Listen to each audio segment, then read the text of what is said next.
Good morning, everybody. Today we are celebrating the She in Security, and here I am with my bit of work wherein we are exploring into the privacy enhancing technology world, which would basically empower privacy and give you the power to share your private information to the world for analytics and all those things. Let's get started to the session. So, next. The agenda of this presentation is basically like a little about me. Then we'll start from the basic building blocks of privacy enhancing technologies, that is data privacy and data sharing. Then what, why, where, how of privacy enhancing technologies, the basic niche technologies, the niche tools that are being used for PET, the market size, what is being predicted so far and for the future, the challenges that organizations and individuals are facing to collaborate PET in their own structure or in their whole infrastructure. And then as a security practitioner, how can we collaborate these PET into their own structure, and how can we expedite this process? So this is the basic agenda.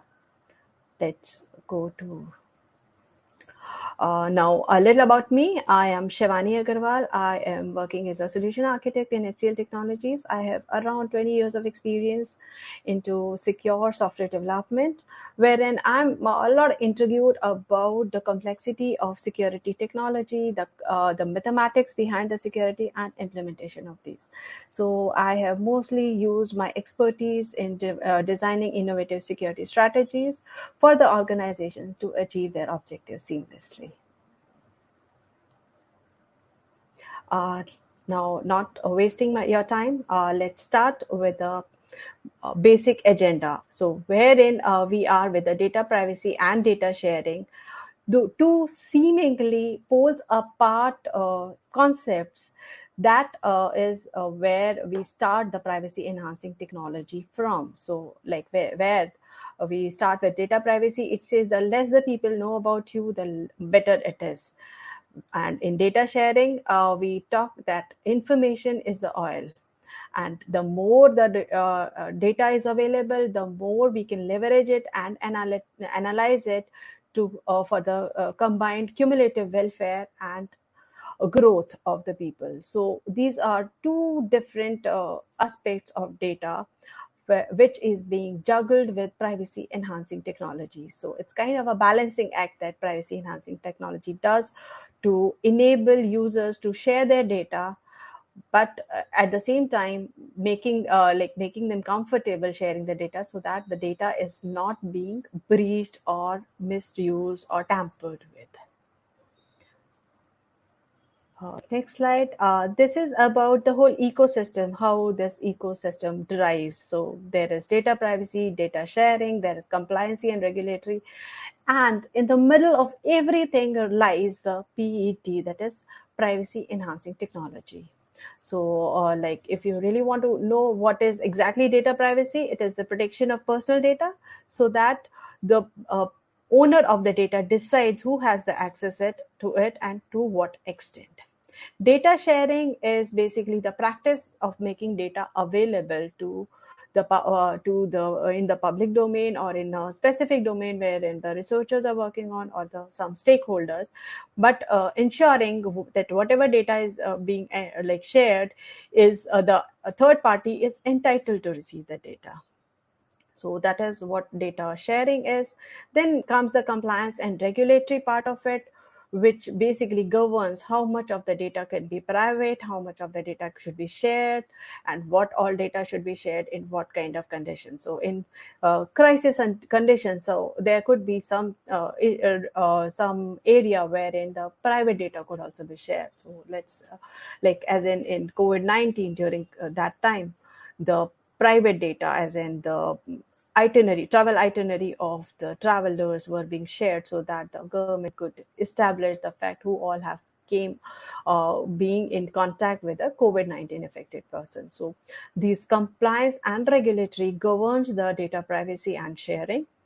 And Private, and in the middle of all this lies privacy enhancing technologies, which is a set of tools and methods providing a way to share the data with the technology so that the owner of the data is always in control of the information.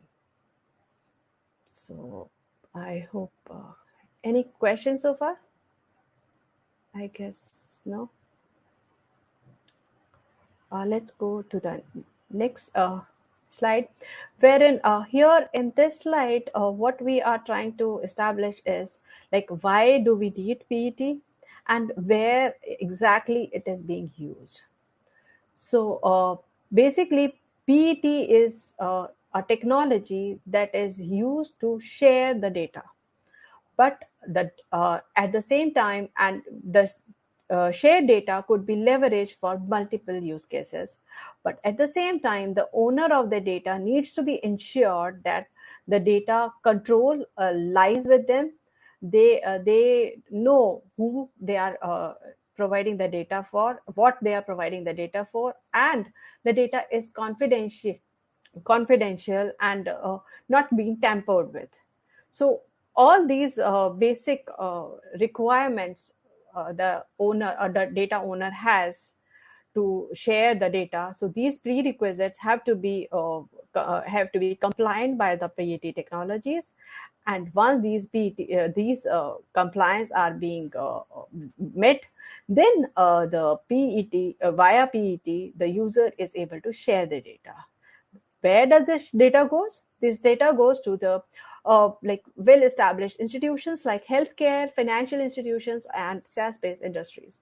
So healthcare, we already know an example wherein like we had shared the travel itinerary to the healthcare people so that they could avoid the crisis.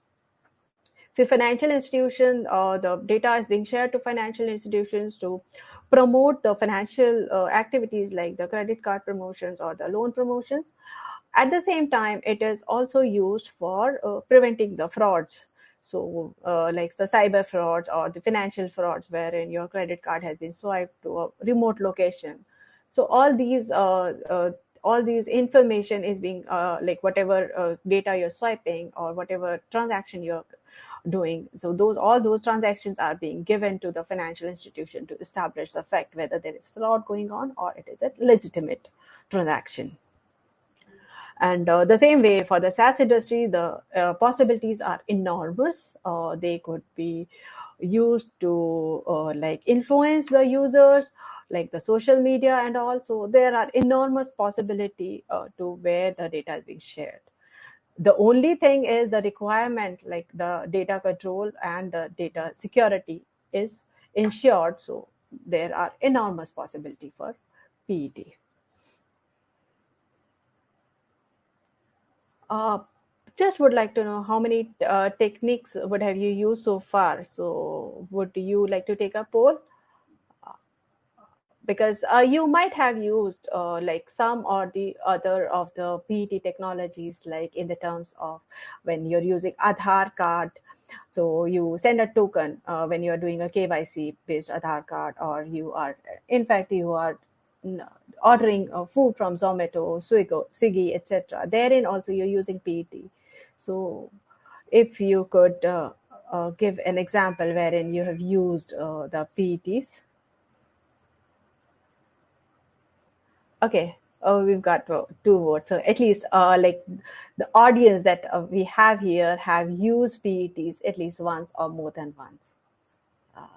Thank you. I would keep the poll open. So maybe you could you could poll in more as and when we go further. Right. Thank you. Let's go. Now since like we've been talking about PET, and it's a very complex tools, a set of tools. Basically, PET we would not even say a technology or like a single technology. It is a set of complex tools or set of techniques that are being used to enable enable sharing of privacy data. So there is no a very full-fledged classification of the types of technologies that could be used for privacy enhancing.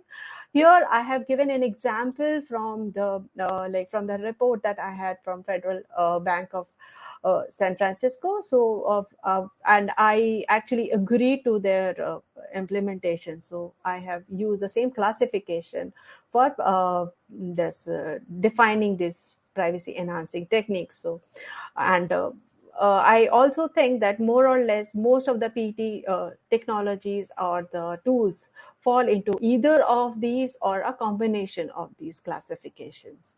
So these classifications are basically like when we are talking about data that is to be shared. So there are multiple possibilities. One could be you change the data, which is whatever it is sensitive, you change that sensitive data and use it, which is the altering the data. So there are multiple subparts of altering the data, which we would go further. The other, the first part of a technique would be to change the sensitive data. Do not send the sensitive data to the third party concerned. Second would be shielding the data, as in encrypting the data, or the data is sent in form of obscure form, so that it is available only to the ones who you want it.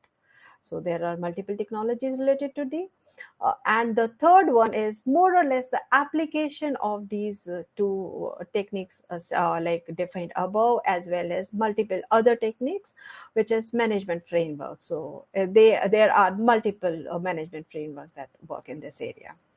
Now, if we talk about altering the data, there are these like anonymization, pseudonymization, differential privacy, synthetic data are the four techniques that are used for altering the data.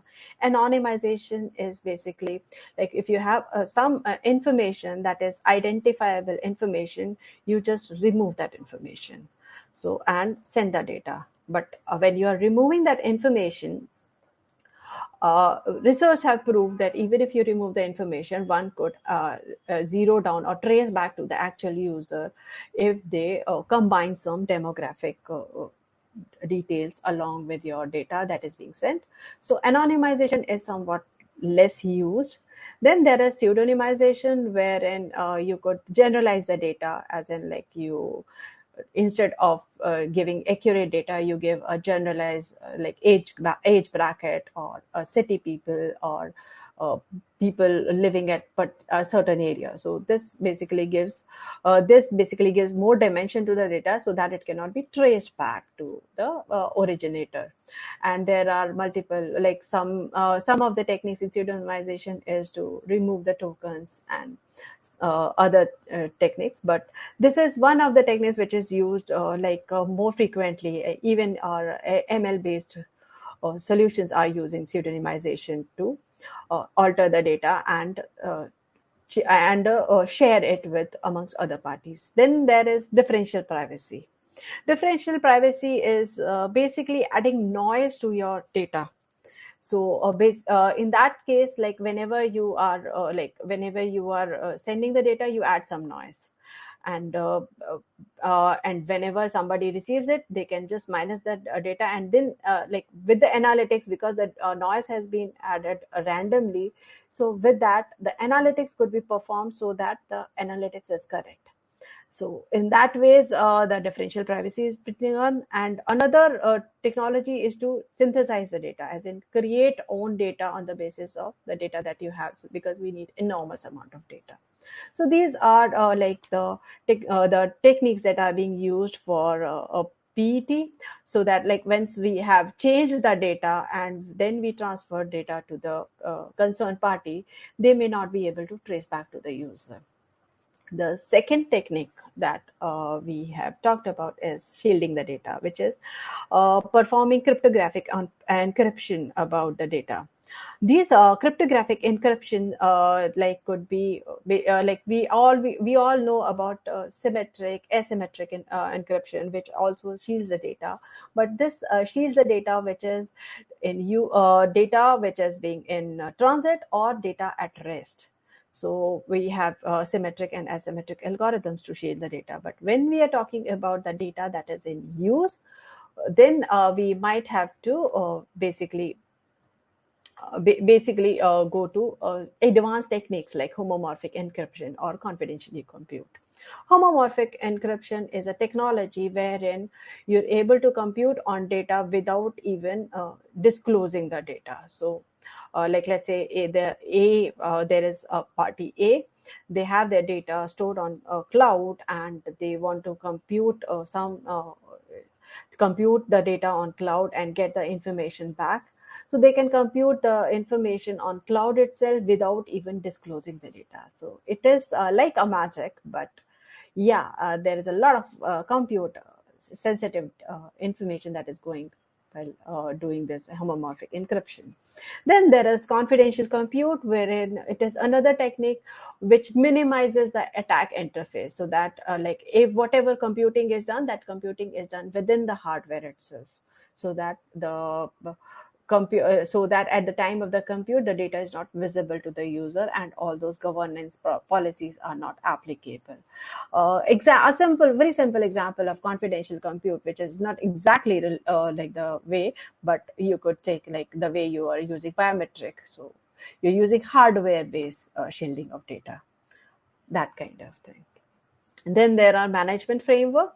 So as we discussed, like there is a digital locker, like I hope you all know that that is the data management interface. So this digital locker is being like proposed by Indian government to store all your specific documents, KYC kind of documents, and like via these digital lockers you could identify yourself without disclosing your like all details like your Aadhaar card number and your other uh, details.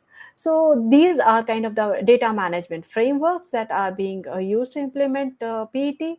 Some of them are data dispersion, wherein you disperse the data amongst multiple area, and whenever somebody wants to make sense of that data, they might have to accumulate the data and create that. Otherwise, the data is in dispersed format, so it can be shared. Multi-party computation is something wherein you have two parties which compute on some data and get the results without even knowing the data.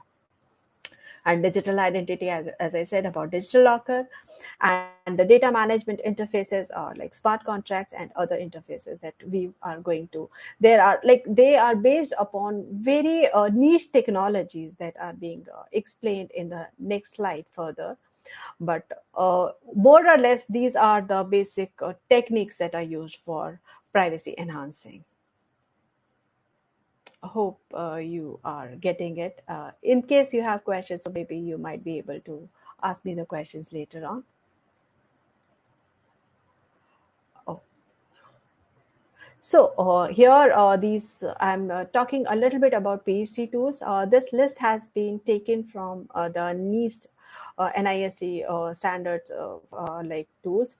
So these are the like the niche tools that are being used for privacy enhancing cryptography. So this is why I wanted to emphasize on this, because using these tools, we enable the frameworks, we enable the technology, and build a solution around it. So one of these is zero knowledge proof of knowledge.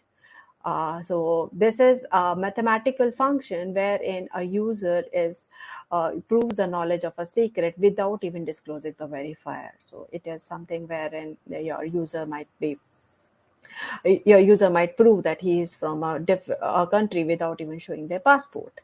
Secure. So these are kind of the tools that are being used. Secure multi-party computation we've already discussed. Fully homomorphic is discussed. Group and ring signatures are the ones which are used based on smart, wherein one user could do it, could sign a message on behalf of people. So it could be used in whistleblower kind of like when you are doing a whistleblower, so nobody knows who had actually sent the message or signed the message, so, and you can verify. So there are multiple tools which could be used. In the interest of time, I'm just moving ahead so that I can complete my presentation. If you have any other information, maybe you could ask me in the like questions later on. The second is this is the market size as studied by the precedence research. So they have released a report which has talked about the kind of market PET is catering to. So they say that like 2.2 billion market is what it was in 2023, and 24.7 billion market would be there in the area in 2033. And it is going to increase like day by day, the way the prediction is showing. And they have also released some of the basic areas wherein it will increase. So homomorphic encryption is one of the area wherein this it will increase. Then personal data storage is where the growth is expected. Cloud based segment, wherein the compute is done at the cloud area, is are going to grow. So overall the market size is big, and it is going to grow as we go further. So it has enormous possibility. So ideally we should be able to capture it, we should be able to tap to it, and the earlier we do it, the better it is. Now, let's go to the challenges that organizations and individuals are facing while implementing these PET technologies. Since it is a very new and a niche technology, it is very complex. So there is not much of expertise available, wherein which is the way wherein we could all come forward and do it, and increase our expertise in this area, increase the awareness amongst the organization that this is a good market which is going to grow, and they should spend their resources into this area. But on the other hand, like there is expert, we know this market area, but there is the system maturity and complexity is one of the main hurdles which is not allowing the system of PET to grow further. And I believe we should have some technology as simple as HTTPS. We all know that TLS, or that this transport layer security is a huge and very complex protocol, but the ease with which it allows us to get it integrated into any of the protocols that are being used for connectivity, it is the most widely used. So I believe the PET technologies have, being complex, have to make their interface as simple as TLS 1.3 to grow and be acceptable amongst all the organization. Then the other thing is legal compliance. That if there are some legal bindings to the organization, they would definitely adhere to the privacy enhancing technologies, because it incurs cost. So since it incurs cost, so then they should always be uh, they would not want to basically spend so much of money onto it. So for that, if there is a legal compliance, they would definitely go further and implement all these technologies. And then again, we want the data to be private, we want the data to be secured, we don't want to share the data, but we would have to share the data to the law enforcement agencies at times, because they have to nab the criminals, and to nab the criminals they might need all little bit of information which is available. So while growing the PET, we always have to make sure that we allow law enforcement and agency in such a way that they are able to trace down the criminals, but they do not misuse the data against a person, a legitimate person or something. So these are the basic challenges that currently the PET or the that are hindering to the growth of PETs in the organizations. Now, let's discuss how, as a security practitioner, we could expedite this process of PET adoption amongst the organization, amongst the user, and make it so friendly that people are using PET by default, not by a choice, as it is today. So the first and for the foremost thing is to prioritize development in the technical areas, because we technically they are very niche technologies. They are available. They have been there since quite some time, but we need to work more onto it so that they are practical enough, so that they are applicable, and they can be applied onto the current system, and we have a practical implementation and application of these technologies, and especially the homomorphic encryption, which actually uses 100x 1000x times the resources as compared to the normal encryptions. So we really need to prioritize development and increase these areas. Differential privacy, security, secure multi-party computation being the next, and we need to prioritize development in these areas. The second thing is to make the frameworks and tools as simple and as available, so that the practical integration of PET into existing system is like a cakewalk. I mean, anyone can come and integrate PET into their own organization structure. So we have to develop frameworks and tools to facilitate this integration. So this is on us to how do we hide the complexity of the system and give the users a very easy and smooth this integration. We have to ask the regulatory frameworks, encourage a regulatory framework for usage of PETs, increase awareness, as I've already said. And I am also running low on time. So if you have any questions or anything, please feel free to ask me questions.